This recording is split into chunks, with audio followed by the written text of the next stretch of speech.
Olá, bem-vindos e bem-vindos para mais um Entre Elas. Sororidade. Você sabe o que é isso? Sororidade, substantivo feminino, união e aliança entre mulheres, baseada na empatia e companheirismo em busca de alcançar objetivos em comum. Para falar mais sobre o conceito de sororidade, estamos recebendo aqui no estúdio da TV Câmara Caxias a jornalista e psicanalista Adriana Antunes e também a nossa vereadora Estela Balardim. Meninas, bem-vindas, obrigada por terem aceito o nosso convite, por estarem aqui com a gente, participando desse programa sobre sororidade. E já vamos falar sobre isso para ver o conceito que vocês têm, que vocês acham que é na prática, como vocês acham que é na prática a sororidade entre as mulheres. Bom, grata, né, por estar aqui entre vocês. Acho que sororidade é um substantivo extremamente bonito, acho que é uma ação extremamente importante, mas acho que a gente ainda tem um caminho muito grande para percorrer, né, para conseguir descobrir como é que a gente faz para colocar ele na prática. Se tem falado muito, assim, sabe, nos últimos anos, em função todo do movimento feminista, em função das discussões. O discurso tem mudado também um pouco no sentido de introduzir, né, essa palavra nesse vocabulário que se tem em torno da mulher. Mas mesmo assim, na prática, Cris, a gente ainda tem uma dificuldade muito grande de entender o que é a sororidade e como é que a gente faz, sabe, para fazer com que ela realmente aconteça. Pelo menos essa é a impressão que eu tenho, né? Isso é verdade. E ainda é uma palavra nova, né? Embora ela já está um pouco mais difundida, ainda algumas pessoas não sabem o que é isso, né? Não sabem por quê, o que é, por que ela existe, né? E eu acho que ela vem contribuir para essa união das mulheres, para fortalecer essa união entre as mulheres. Né, vereadora Estela? Fala um pouquinho. Exatamente. Para mim, a questão da sororidade, né? Ela é fundamental para que, de fato, esse rompimento com essa estrutura patriarcal que nós temos aconteça. Nós, mulheres, precisamos estar juntas, né? Eu tenho um pouco de problema com essas palavras da moda, assim, elas me incomodam um pouco, porque às vezes as pessoas acham que apenas falar ela já é motivo de estar praticando ela, né? E isso é algo que a gente precisa avançar. Entender o que é de fato o conceito de sororidade, que também é entender a diferença que a gente tem dentro das mulheres, né? Cada uma de nós vai ter uma realidade, vai ter um contexto social, debate de gênero, raça e classe, precisa estar incumbido, precisa estar presente nesse conceito de sororidade. Uma mulher negra vai sofrer mais que uma mulher branca, uma mulher negra pobre vai sofrer mais. Então, a sororidade ela também tem que ter presente isso, essas diferenças que devem servir para nos unir, para nos aproximar e jamais para nos distanciar, né?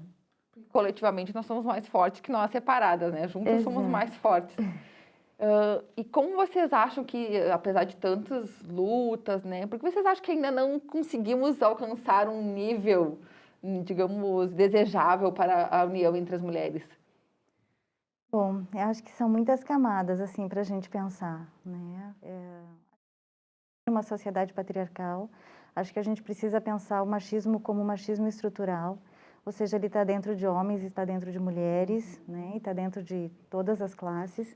Eu acho que conseguir fazer um entendimento, né, das ações, das atitudes que a gente tem e reverbera e reproduz, às vezes sem se dar conta. Sem se dar conta, é verdade.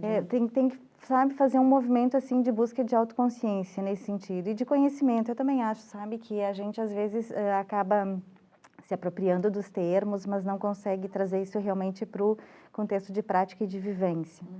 E isso serve para homens e serve para mulheres também. Então, eu fico pensando que a gente tem tecnologias de gênero que trabalham nesse sentido para que a gente continue, sabe, fazendo essa manutenção do machismo. A gente tem uma mídia que trabalha em torno disso muito forte, muito grande. A gente tem uma invisibilidade feminina, né? Assim, eu sempre gosto de lembrar da Simone de Beauvoir e ela é extremamente, assim, atual quando ela fala do segundo sexo, porque nós somos o segundo sexo, né? Quer dizer, nós não existimos, e se a gente for para a psicanálise, o Lacan vai dizer que a mulher não existe. Então, assim, é toda uma desconstrução de algo que já foi construído para que se possa reconstruir. E aí eu vou falando e vou me lembrando, coisa de prof, né? Eu gosto muito do Lipovetsky porque ele diz assim, bom, quando esse contexto feminino, né, não existir mais, que a gente conseguir desconstruir, que terceira mulher é essa que surge, né? Porque nós não somos as nossas avós, nós não somos, né, que viveram determinadas situações, nós não somos as nossas mães que viveram outras situações, nós somos uma terceira mulher que consegue viver já dentro desse discurso, mas e aí? Como é que a gente faz? Sabe, assim, não temos um manual de antes, né? Um manual, assim, para conseguir entender como é que a gente faria agora. Na verdade, estamos em construção ainda, né? E o Estamos. que nós fizermos agora é que vai moldar, talvez, até para gerações futuras. Por isso que é tão importante a conscientização, né? Muito. As campanhas, né, vereadora Estela, como é que estão, que é bastante do movimento feminista, como é que isso entra nos movimentos feministas também? Então, eu acredito que o diálogo, e é importante trazer isso, dos homens e das mulheres, dialogar a questão de gênero, ela é fundamental para esse processo de desconstrução, porque se é estrutural, é naturalizado na nossa cabeça. A gente naturaliza, muitas vezes, as formas de relações entre homens e mulheres. E por isso a gente acaba aceitando um relacionamento abusivo, a gente acaba aceitando uma piada que não é piada. Então, a educação, para mim, eu sempre trago isso, ela é uma chave de transformação social fundamental. Acho que através dessa emancipação dentro do nosso espaço da educação, trabalhando a questão de gênero todos os dias do ano, não só lá em março, não só lá no dia 8 de março, romantizando a maternidade, né? Mas trabalhando de fato quais que são essas diferenças, a diferença salarial, a diferença de acesso à educação que a gente tem na construção da nossa história, a diferença de acesso ao mercado de trabalho, a emancipação financeira, inclusive essa autoestima que tem que ser criada dentro de nós mulheres, do entendimento das nossas capacidades. Então, para mim, redes de diálogo, rodas de conversa e a educação formal, ensino fundamental, ensino básico, tendo isso em sua base, trabalhando isso o ano inteiro, é uma das formas que a gente tem, assim, de melhorar essa sociedade para as próximas gerações que virão. Então, campanhas e educação, né? Eu acho que, não sei se a Adri tem algum outro jeito que a gente pode, talvez, difundir mais. Eu acho que é isso, assim, aproximar isso tudo que a gente tem, essa teoria toda que se tem, essa pesquisa toda das pessoas, né? Aproximar, assim, dos grupos, desde as crianças, fazer rodas de conversa, assim, entre mulheres, fazer a aproximação do masculino. O masculino, às vezes, não se dá conta, né? Que a gente diz que, óbvio, sempre passa despercebido. E sim, né? O masculino sofre muito também com o machismo. Não é uma questão só das mulheres, né? Mas o masculino também acaba sendo padronizado, acaba tendo de entrar, sabe, em estereótipos, assim como a mulher também é exigida. Então, fazer, eu acho, aproximação e muita conversa. Muito podcast, muita, sabe, muita campanha, muita roda de discussão, assim, né? Mesmo que seja online, para fazer essa aproximação. E eu acho que quando a gente escuta frases do tipo assim, só podia ser mulher, mulher se arruma para outra mulher, eu acho que nesse momento que a gente escuta, não, né? Ou às vezes a gente acaba reproduzindo, nem tu comentou, né? Acaba reproduzindo, então não. Ou se a gente escutar alguém falando, não. Exatamente. Não é assim, as mulheres também estão juntas, podem dividir as coisas, né, se unir, não é tanta rivalidade assim, porque senão a gente fica ainda trazendo essa coisa de as mulheres, existe essa rivalidade feminina. E isso é um mecanismo, né? A gente precisa se dar conta que essa rivalidade feminina é um mecanismo produzido pelo sistema patriarcal. Quer dizer, é uma forma de solapar, sabe, pelas bases, assim, qualquer tipo de aproximação que possa existir entre os grupos, né? A força que nós teríamos unidas se demonstra nisso. Precisa ser um mecanismo do machismo, a rivalidade feminina, a rivalidade entre mulheres que a gente aprende desde do nascimento, porque juntas a gente, de fato, consegue se compreender, consegue se entender, consegue se emancipar, no sentido, inclusive, de dizer o não, né? Eu lembro de uma prof que ela disse, olha, dentro do ônibus, se algum dia algum homem encostar em vocês, gritem, constranjam esse homem. Mas quão constrangidas nós ficamos num momento como esse? Qual que é o constrangimento que a gente passa? O corpo feminino ainda é um corpo público, né? Exatamente, ainda podemos ser nós as culpadas por aquilo ter ocorrido. Então, quão difícil é a gente conseguir tirar lá de dentro esse não, tirar lá de dentro esse grito. E na coletividade, estando juntas, sabendo que tu vai ter uma rede de amparo, que tu não estará sozinha, é uma das formas da gente conseguir pôr para fora essa voz, né? que é um outro mecanismo, sabe? Eu penso assim, esse mecanismo de falar doce, de falar baixo, de ser educada, de sentar de perna fechada, de não gritar, é uma outra forma, né? De também recalcar o que o feminino possa vir a ser, porque a gente também é educada para cuidar, para ser doce, então assim, quando se sai disso, é aquilo que a gente escuta, né? Ela está desequilibrada, ela é louca, né? Assim, essa pessoa é nervosa, né? Então, assim, está descompensada, e aí manda para terapia porque tem que fazer terapia porque está descompensada. É louca. Sim, então também é um outro mecanismo de recalque. Se um homem fala firme, ele está se posicionando. Olha só que forte, potente é esta fala. Se nós falamos firmes, a gente carrega essa marca da louca, da desequilibrada. E a gente tem que estar nesse papel de cuidado, senão causa estranhamento, né? Isso. A gente vê cada vez mais mulheres ocupando esses outros espaços e com certeza não é fácil, porque para te chegar lá já é um desafio muito grande. Para tu se manter lá, o desafio é ainda maior, né? Eu acho que gera um estranhamento ainda, né? Ainda assim. Muito forte, muito forte. É. Em pleno século XXI, né? O que a gente poderia pensar que nesse momento, com tudo que a gente tem de acesso às redes sociais, à mídia, que se poderia ser diferente, nós temos é porque funciona assim, é um mecanismo. A gente tem uma volta muito, muito forte, sabe, de um fundamentalismo machista que é aquilo. Você precisa ser bela, recatada e do lar, né? Então assim, vê como Nossa, isso volta. foi muito comentado isso em 2017. Mas isso é muito forte ainda, né? Basta a gente pegar os números, por exemplo, de cirurgias plásticas feitas no Brasil, né? Basta a gente ver, assim, essa ditadura da juventude, que é fundamental, que a mulher tem que ser jovem o tempo inteiro. Então, assim, esse dilaceramento do corpo feminino, né, por conta disso, esse é um mecanismo que funciona e está muito firme, sabe? Para romper com isso. E que eles fomentam isso porque gera né? E parece um Movimenta empoderamento. Sabe que no primeiro momento parece um empoderamento, né? Porque a mulher então passa a cuidar do seu corpo, ser dona de si.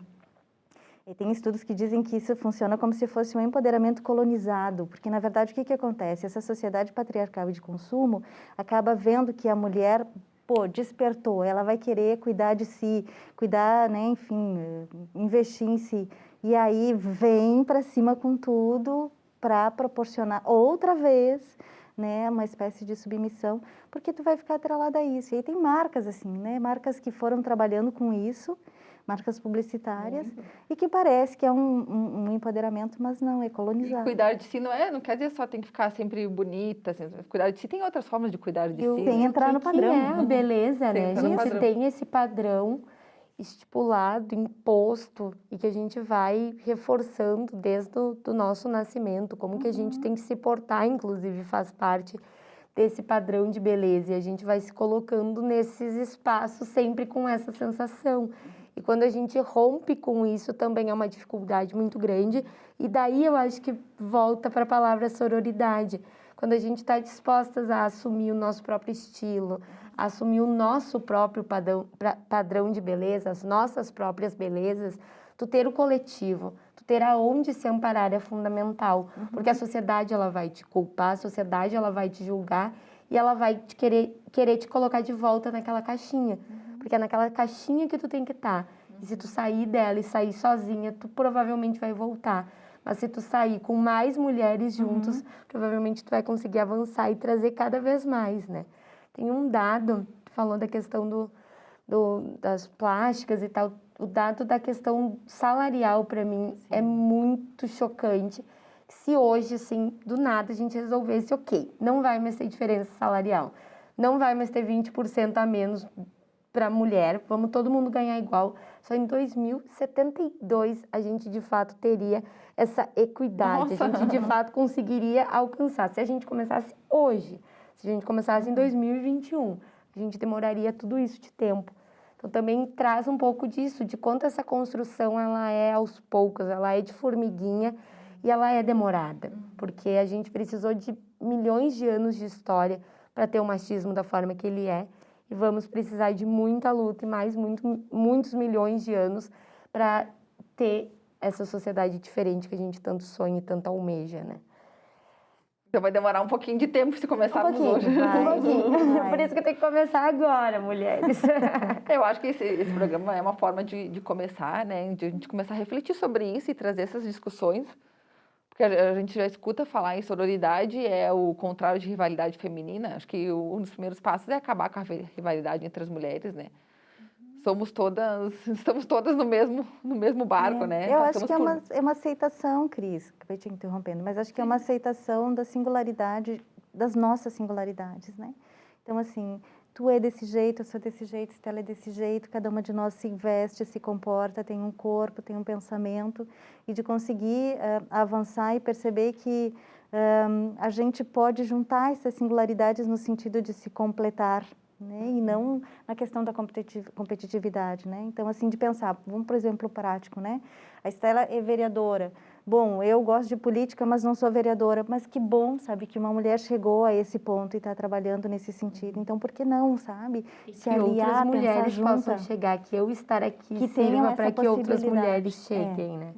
De a se competitividade complementar. é destrutiva, né? Sim. Ela é destrutiva, então ela acaba querendo que tu puxe o tapete da outra, que tu... É que na base da competitividade tem inveja, né? E isso é algo, assim, intrínseco do ser humano e que, sim, se incentiva. A gente tem inveja, claro que tem, faz parte, não tem como a gente viver um mundo sem inveja.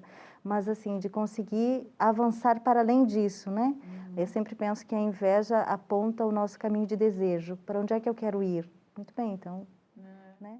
Você transformar numa juntos. coisa boa, né? Transformar a Tem inveja numa coisa boa e não... Uma frase que ela me marca muito, porque a Marielle Franco, ela estava dando uma palestra sobre a questão do feminismo negro, logo antes de ter sido assassinada, e ela falou nessa palestra a seguinte frase: eu ainda estarei presa enquanto outra mulher estiver presa, mesmo que as amarras que prendam ela sejam diferentes das minhas.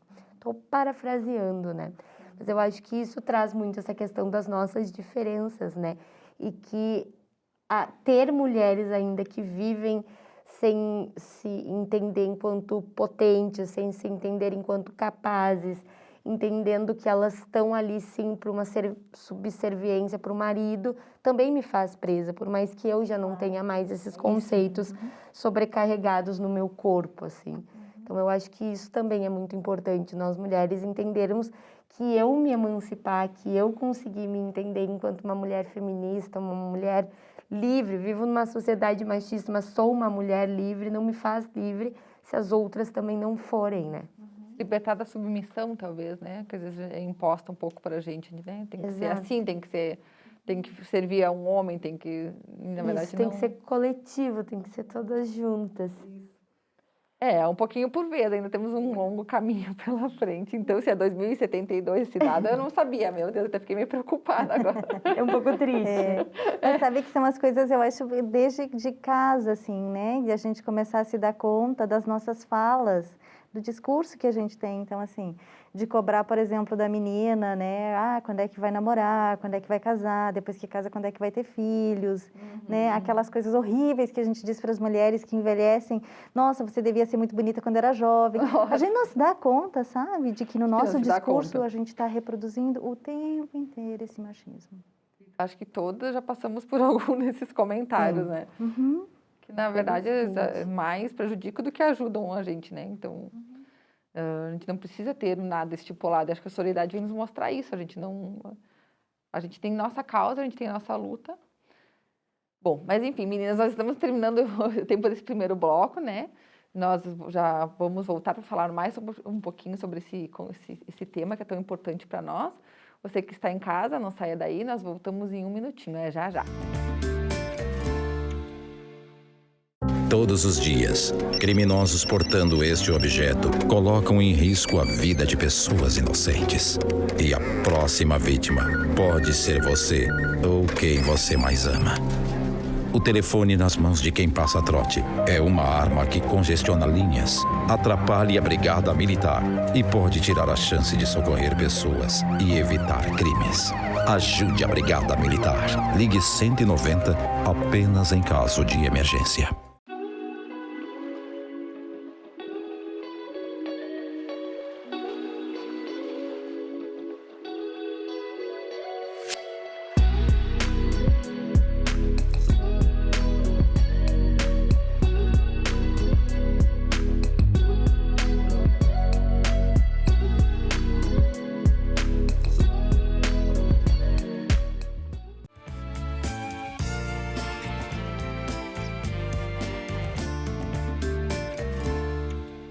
de volta com o programa Entre Elas, hoje falando sobre sororidade. E também vamos trazer um pouquinho sobre a palavra da etimologia, que sororidade, está no latim, soror, que significa irmãs.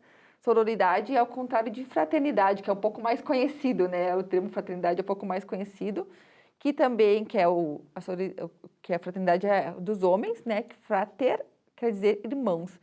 Então, sororidade é como se a gente pudesse considerar todas nós como irmãs. Isso, mais ou menos, Adri, me ajuda.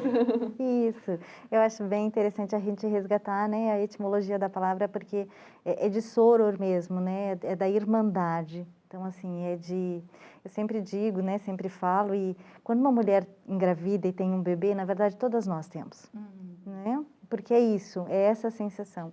É uma sensação de poder se dar conta de que, de certa forma, as dores, o sofrimento, as angústias, as alegrias são muito parecidas nesse sentido. Quando a gente consegue fazer esse deslocamento, sabe, desse sujeito e conseguir viver de um jeito mais de irmandade. É lindo isso, Adri, porque eu sou mãe e esse período, assim, me mostrou como as redes de apoio foram importantes. Tudo que eu passei, eu conseguia dividir com outras mulheres e saber que tinha outras mulheres que passavam por aquilo que eu estava passando, que sentiam o que eu estava sentindo, que era absurdamente estranho para mim, era normal porque elas também sentiam.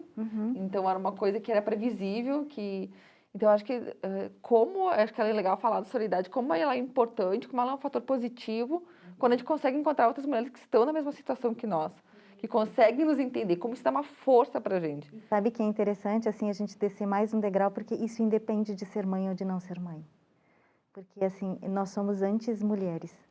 Então, há algo entre nós, enquanto feminino, enquanto mulheres, que nos aproxima. Umas têm determinada experiência, outras têm outra. Uma tem experiência, né, de veriância, eu tenho uma experiência de academia, tu tem uma experiência também de estar aqui e de também ser mãe. São essas múltiplas experiências que, na verdade, não é para nos afastar, é para nos aproximar. Na Irmandade a gente vive isso, essas aproximações, né? Porque não é que uma foi mãe, a outra não, que são diferentes. Não, somos mulheres, né? E a maternidade, ela vem nesse sentido como primeiro lugar, uma obrigatoriedade, né? Temos que ser mães. Somos mulheres, nos fazemos mulheres a partir do momento em que geramos uma vida. E não é assim, eu acho que cada vez a gente vem avançando mais nesse sentido, né? Que é de entender que é uma escolha. Que é uma escolha tu querer ser mãe e trabalhar, tu querer ser mãe e ficar em casa, tu não querer ser mãe e cuidar da tua carreira, tu não querer ser mãe e ficar em casa também. A gente não precisa corresponder a ninguém, exatamente, a nenhuma expectativa. Que são questões nossas e de uma liberdade, uma escolha nossa. E que é muito difícil falar liberdade de escolha quando a gente vai criando conceitos desde a infância, desde o nascimento, de que tem que ser daquela forma. Então, quão difícil é a gente saber se a gente está tendo ou não está tendo liberdade de escolha, se a gente não está junto naquela decisão que a gente está tomando, trazendo todos esses estigmas que são colocados por essa sociedade patriarcal, né? E nesse sentido de se enxergar com essas diferenças, eu acho fundamental, porque as mulheres nessas redes de apoio, e eu falo muito de fora, assim, por ainda não ter tido a experiência de ser mãe, também conseguem se enxergar de volta enquanto mulheres. Tipo, agora você não é só a mãe do fulano, a mãe da fulana. É verdade. Você ainda é a mulher que era antes. Você ainda precisa ser a mulher que era antes. Tem que ser mais forte, inclusive, para este ser que agora depende de ti. É perfeito, isso mesmo, né? Porque a gente acaba achando que ser mãe, a gente esquece da gente como mulher, né? Eu acho que é uma dupla situação, assim, angustiante, né? Na primeira você vira esposa de fulano e na segunda você vira mãe do ciclano. Então, assim, cadê você, né? Onde está você? Agora, saiu uma pesquisa em 2018, a UNB de Brasília fez uma pesquisa sobre a maternidade e sobre o quanto as mulheres desejariam, mulheres que não são mães, né? Foi perguntado para elas se elas desejam ter filhos e como isso funcionaria. E o número é, assim, assustador no sentido de que a gente, enquanto sociedade, precisa pensar. 48%, ou seja, quase 50%. 48% das mulheres entrevistadas que não são mães disseram que não querem ser mães dentro desse contexto de maternidade e de patriarcalismo que a gente vive. Isso é um número muito alto. Muito alto. É que é uma sobrecarga à mulher, né? A mãe é a responsável, o pai ajuda. É isso, Sempre. nas tarefas domésticas, o marido É sempre assim, ajuda. teu marido te ajuda O que bastante. já é- Ajuda- o que já é uma fala machista, também é né? filho. O ajuda já é machismo, né? Não E é uma coisa que ajuda. isso tá, é muito engraçado, porque isso tá enraizado. É sempre ou ajuda. E aí você acha o máximo, né? Ai, viu o marido de fulana, ele ajuda E tanto. Não, bate isso é palma horrível. pra ele, dizendo, olha como ele é um pai perfeito, que troca fralda. E a mãe, tipo, ela não está fazendo nada além da sua obrigação, né? Isso Nossa, faz isso é muito as pesado. novas gerações se repensarem, né? Muito. Será que vale a pena dentro desses termos? E eu acho que outra coisa também que nos chama atenção dentro da maternidade é a relação de mãe com filho e mãe com filha, né? Isso sempre chama atenção, né? Como a relação é diferente, né? O filho é o príncipe da mamãe e a mulher não. Ela sempre tem que ser mais dura com a mulher, né? Se vocês notam isso também. Nossa, tem muita pesquisa sobre isso, muita, seja na área de gênero, seja na área, assim, mesmo da psicanálise.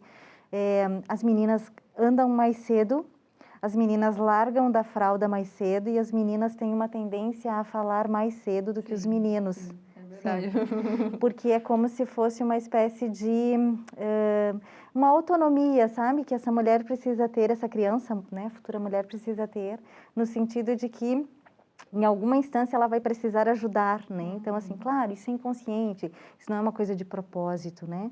Mas há um incentivo para que isso aconteça. Então, assim, as pesquisas mostram, por exemplo, que os meninos têm uma tendência de andar ou de tirar as fraldas muitos meses depois de que as meninas já fizeram isso.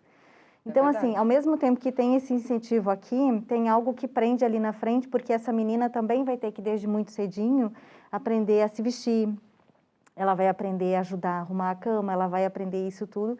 E o menino, e é uma coisa assim, para a gente pensar, né? O menino aprende muito cedo, assim, que ele pode deixar, ele vai trocar roupinha, ele vai deixar ali, porque ele tem uma ânsia de brincar. Vamos botar um exemplo de brincar de carrinho, ou de ir para a rua, ou de não sei o quê. Então, isso é muito incentivado, né, no masculino. São coisas para a gente repensar, são ações que a gente precisa A mulher fica mais repensar. em casa, cuida do nenezinho, cuida de Isso, cozinhar. Isso, vai ganhar Exato. boneca. A gente tem essa questão dos brinquedos, assim, para mim, ela mostra muito do que a gente constrói para a sociedade futuramente, né? Eu trabalhei 3 anos e meio em educação infantil, antes de, enfim, me envolver nessa questão da política. E era isso, se tu dava brinquedo e não fazia essa diferença de menino e menina, uma vez um pai chegou e o menino estava brincando com as bonecas, porque aquele dia era o dia de brincar da boneca. E ele ficou muito bravo que o filho dele estava brincando de boneca. Eu disse, tá, mas ele não vai ser pai? Você é pai, você teve que cuidar dele.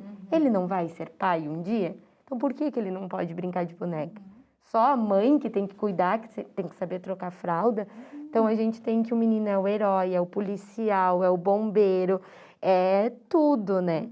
É o que explora no meio do mato, é o que faz tudo. E a menina é aquela que faz a comidinha, que brinca com a boneca. Então a gente tem isso muito.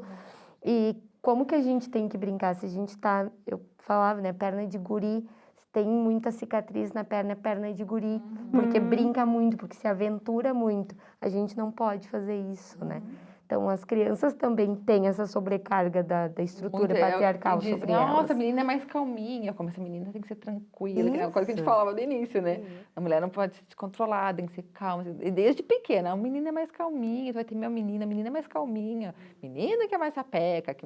Nem sempre, não é uma coisa de às vezes pode ser meninos mais calminhos e meninas mais sapecas, isso não é uma questão de gênero. Pode né? ter meninos que de repente decidam, né, tem várias histórias, né, que apontam isso. De repente quer ser bailarino, quer trabalhar com... Mas isso não tem nada a ver com as questões de feminilidade ou masculinidade. E as pessoas têm um medo, assim, as pessoas, eu digo, num senso comum, né? Muito grande, assim, de que o fato de brincar de boneca, o menino brincar de boneca, isso vai mexer na masculinidade dele, né? Não, né? Desde E a é infância já tem um isso. machismo sobre os homens, né? Construído.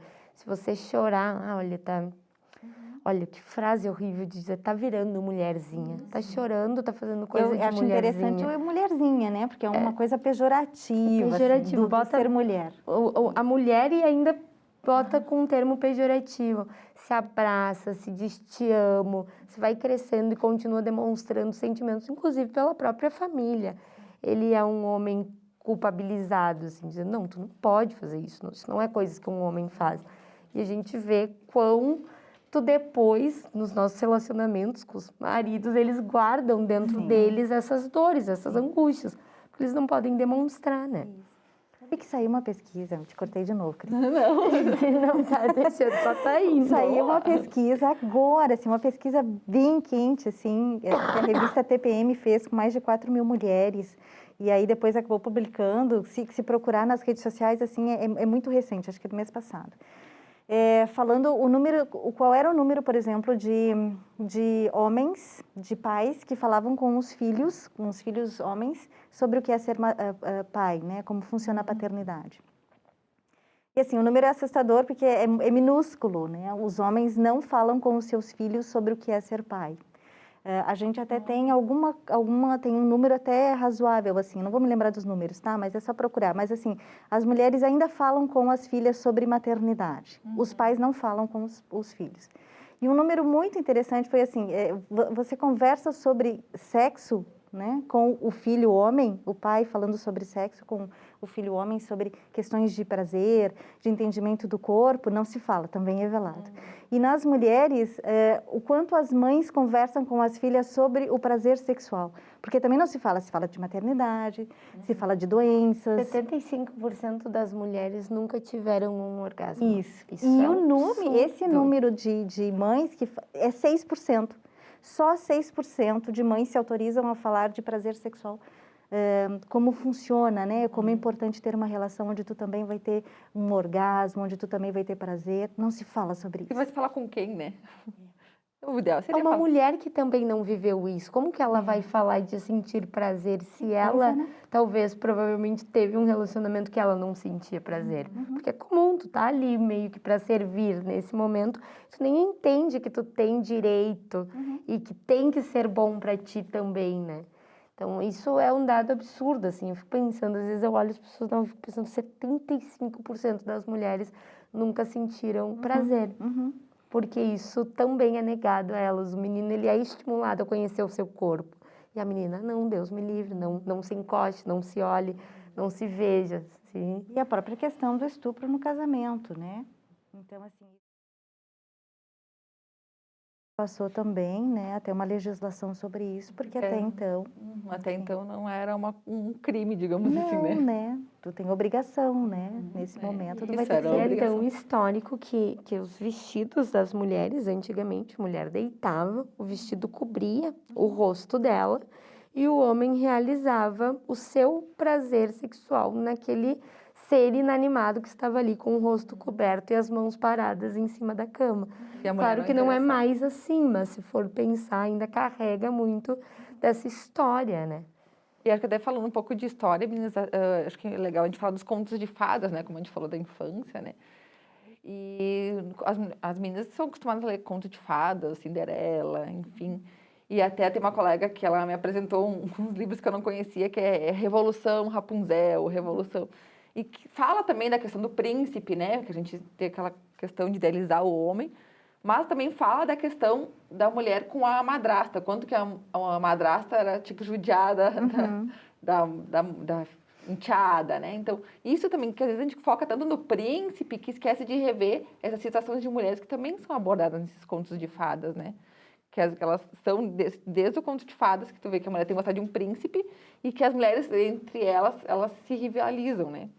Agora, o legal é a gente poder procurar a origem dos contos. A origem dos contos de fadas é incrível, porque não fala absolutamente nada de príncipe.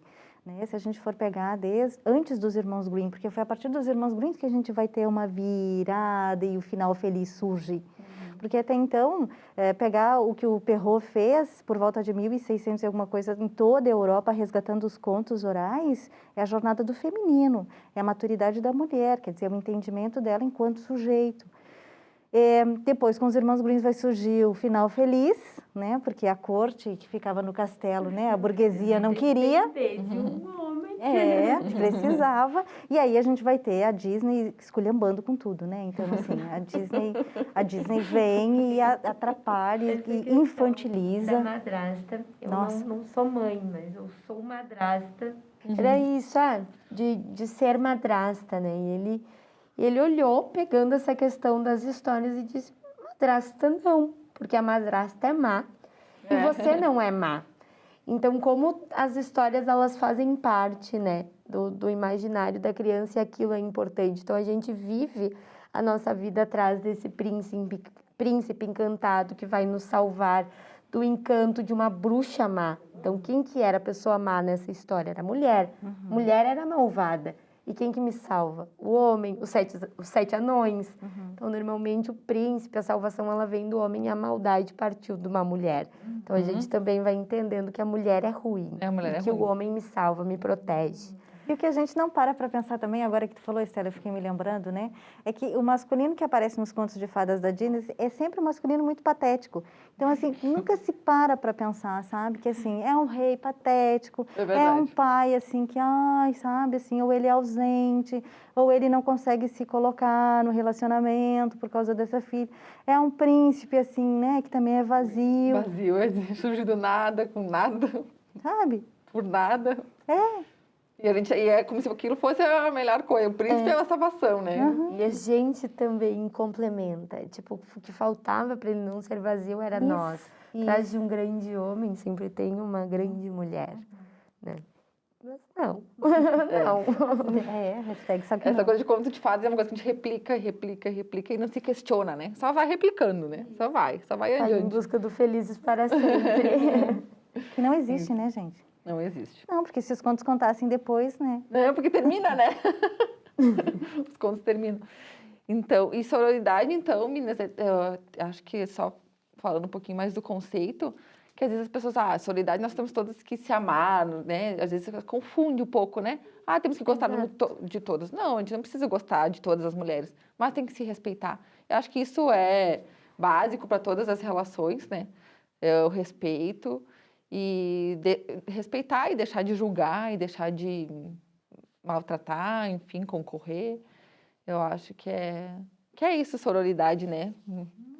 Eu acho que sim, eu acho que é por aí, né? É o fato de a gente conseguir, pensamos diferentes, temos, né, visões diferentes, entendimentos de mundos que são diferentes, até porque cada uma de nós também vem de uma história, de uma trajetória, mas de fazer o movimento do entendimento, sabe? De fazer um movimento de respeito, de fazer um movimento de aproximação, de se dar conta, porque a gente também não se fala, sabe? Olha, isso que tu tá falando é machismo.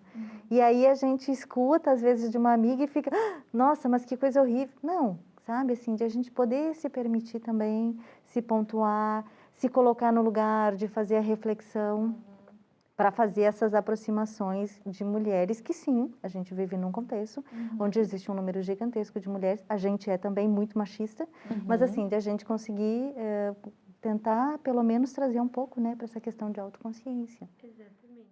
Sororidade não é se amar, é fundamental entender, se ter essa compreensão. A gente vai continuar tendo diferenças, vai continuar tendo proximidades. Eu não vou ser amiga de todas as mulheres, mas eu, me entendendo enquanto mulher, vou entender que ela também sofre, que ela também tem dores e que, portanto, a gente precisa lutar e se emancipar juntas.